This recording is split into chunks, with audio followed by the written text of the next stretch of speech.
Alright, I'm tired of not having a boat, so we're going to finish this thing up this episode. Last episode we finished painting up the motor, gave it a tune-up, looks great now. Hopefully it runs good. We're going to test that this episode. We also started digging into these pontoons, cleaned them up, got the rest of the barnacles all off, and it smells pretty bad right now. But we're going to be moving on to this side right now. We got to paint these, but first we got to lift it up, get it off the trailer, sitting above it, scrape off the rest of them, grind them all down, and then put a coat of paint on everything. And then that will be done. So let's go ahead and dig into that right now. Also, we're going to put new tires on this side. Dig into that now, and then we can move on to tidying up the rest of it and installing the Bimini top.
This looks a million times better. It looks so good. And I will tell you, I am never gonna do that again. I'm never buying one with all these barnacles on it. It was a pain to get it all off and clean and looking good. The sides are about as good as it's gonna get. You can see it's still a little rough, and that's just from the grinding and the paint texture and everything. It's just not gonna look 100% perfect with all these shells and barnacles on it. And getting up underneath it to scrape it off with just a couple jack stands is really sketchy. I don't recommend doing that. I don't really have another way to support it unless I go to a marina and have them jack it up with one of their forklift things and then do it all there, but it sounds expensive and I don't really have one of those near me. So you gotta make do with what you can and just get it all off as best you can.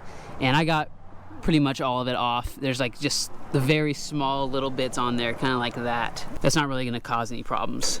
But they are done now, and I'm happy about that because this was something I was not looking forward to, and it was definitely a pain in the butt. Not to mention all these shells are really sharp and they smell really bad. They smell like death because they are basically dying. And this pontoon's been here for a couple months and they still smell bad. That's just something you need to know if you buy a boat that's been on the ocean for most of its life. I have a few things left before this thing is complete, hopefully. Last thing is a Bimini top. I need to install that. I need to take the old mounts off and install the new ones from Pontoon Stuff. And then I need to do some final touches. I want to clean up the fencing a little bit more, like get the rest of this old material off right here. Also need to bolt it down the rest of the way, just like the inner sides. I need a second person to help me with that. That's why I was waiting for it. I want to drain the gas tank too. A lot of people were upset that I was thinking about keeping it in there. It didn't smell super old, so that's why I was going to keep it. But I'll go ahead and replace it and siphon it out. And I want to clean up the seats on the inside and make them all look brand new again. We'll see. So we're going to do that next and hopefully finish this thing up.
The Bimini top just completes the look, honestly. I was a little worried putting the fencing on. It all looked just like incomplete and it looked kind of bad, if I'm not gonna lie.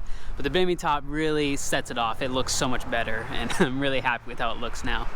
This is Pontoon Stuff's 10-foot long Bimini top and 8.5 foot wide for 8.5 foot wide boats. They also have the 8 foot wide that was on my other pontoon boat with the bar.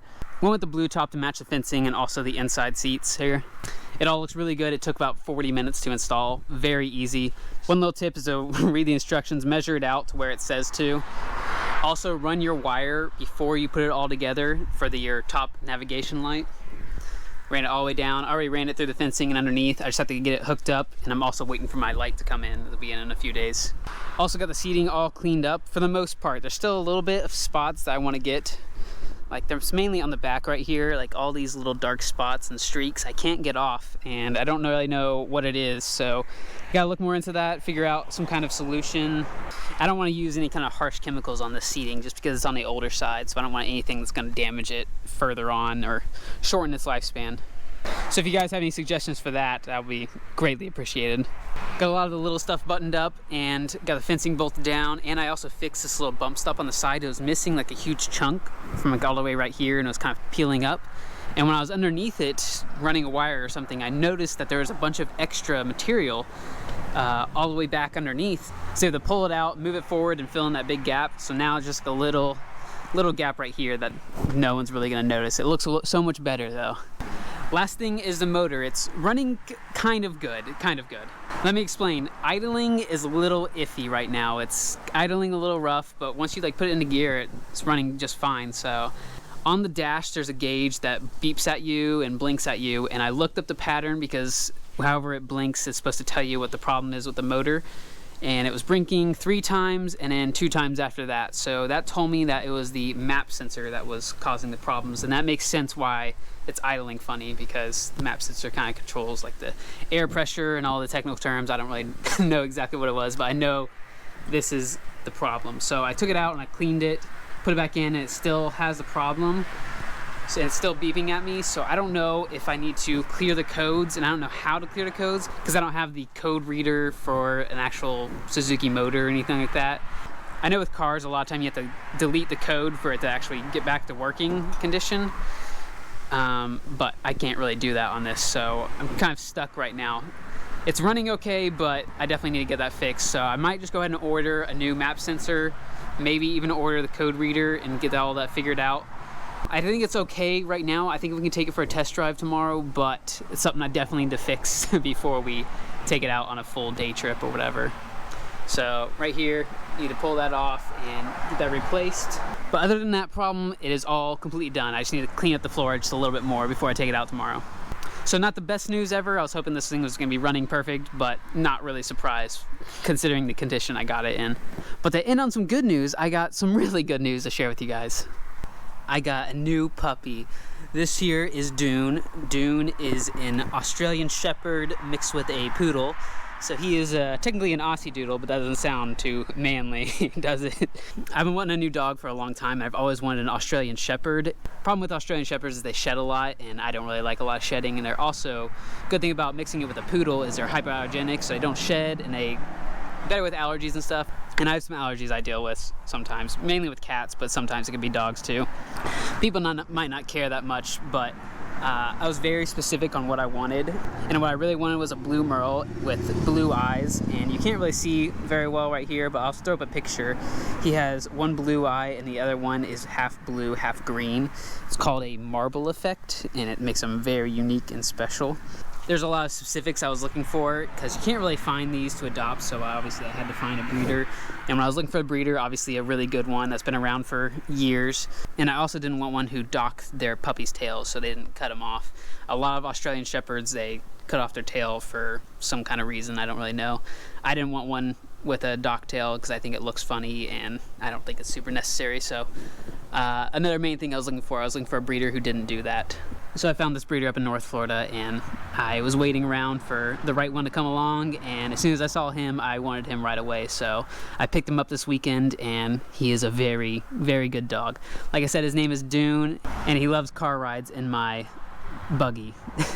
So as you can tell, Dune Buggy, Dune Bug, that's where his name comes from. So you'll be seeing him in all the new videos, and he'll be riding in the car with me everywhere I go, pretty much, unless they don't allow puppies. But he's going to be a pretty big part of my channel from now on. I'm really excited. I've been wanting a puppy for a long time. Also, my parents got another puppy too. You see her running around here.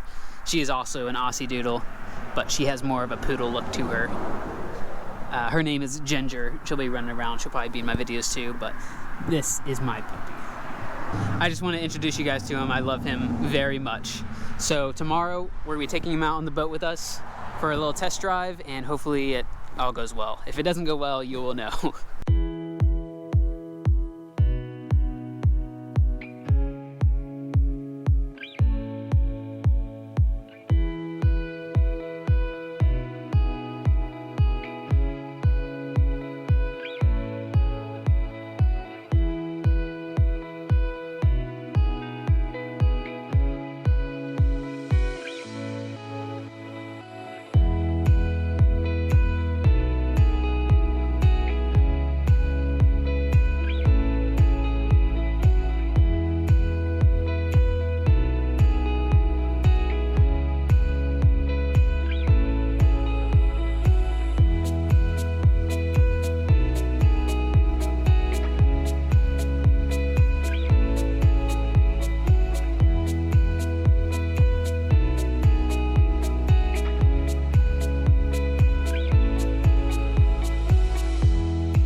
I'll tell you what, it was really nice being back on the water. It was a lot of fun. We were only out there for about 10 minutes just because I didn't want to overwork the motor, especially if it's not running right.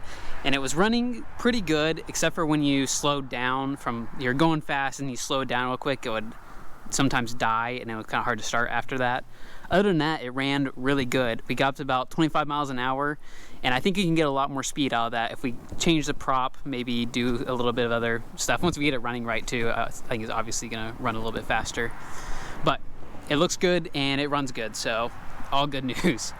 Other issue we're having is with the trailer. I think we need some guide bunks just because this thing is very long. It's kind of hard to line it up really straight. You can kind of see it's sitting a little crooked on the trailer right now. It's a little to the left.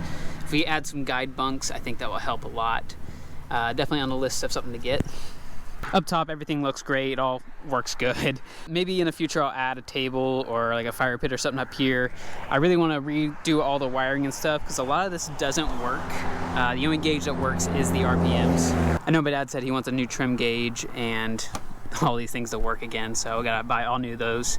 Also, these switches, none of them work. I don't know what's up with the wiring. I'm gonna have to dig into that sometime in the future, try to figure all that out. It doesn't have any lights in the front, and I'm still waiting for my light to go on that Bimini top too, so I'll end up doing that. It's not gonna take super long, I don't think. Worst case, I have to rewire it. Also have new anodes. Is that how you pronounce it? I don't know how to pronounce it right. I'll install those here once I get that other part in for the motor too and fix it. This is the last episode for this pontoon. I'm not going to make another one with all those little problems. That's all very simple stuff. Maybe I'll post it on Instagram. That way you guys can see it all done whenever it's fully done and running perfectly fine. I'll post it on the Instagram if you guys want to follow me there. But this thing is done. It's 95% done.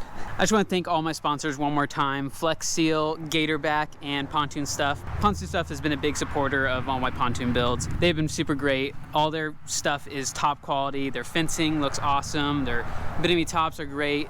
Seats are amazing. If you guys need any seats, check them out. Same thing with Gatorback. Bunk covers, absolutely awesome. Have LED lights in them, help with loading. I know it's definitely gonna help with this bigger boat. These bunk covers also help loading these bigger boats, especially in the shallow waters, and all my ramps around here, my lakes have really shallow ramps. So being able to pull it up and slide it on with these bunks makes it very nice. And lastly, Flex Seal, with painting this whole trailer with Flex Seal spray, looks awesome and it's holding up very well. Definitely something very unique to do, and I think it works great. Also want to thank you guys for subscribing to my channel, watching my builds. This is something I really love doing, and I'm glad that everyone else likes watching me build some stuff too. I am going to take a slight break on pontoons. I know I've been kind of overdoing it, so I'm going to move on to another kind of project. I know a lot of you guys have been requesting I do it, so I'm going to try it out, and hopefully I can make something pretty cool out of it. I'll release that here in the next week or two. You know, Christmas time gets kind of busy, but I hope you guys have a great holiday, spend time with friends, family, and just relax, have some fun. I will see you guys in the next episode on a new build series. See you guys then. Bye.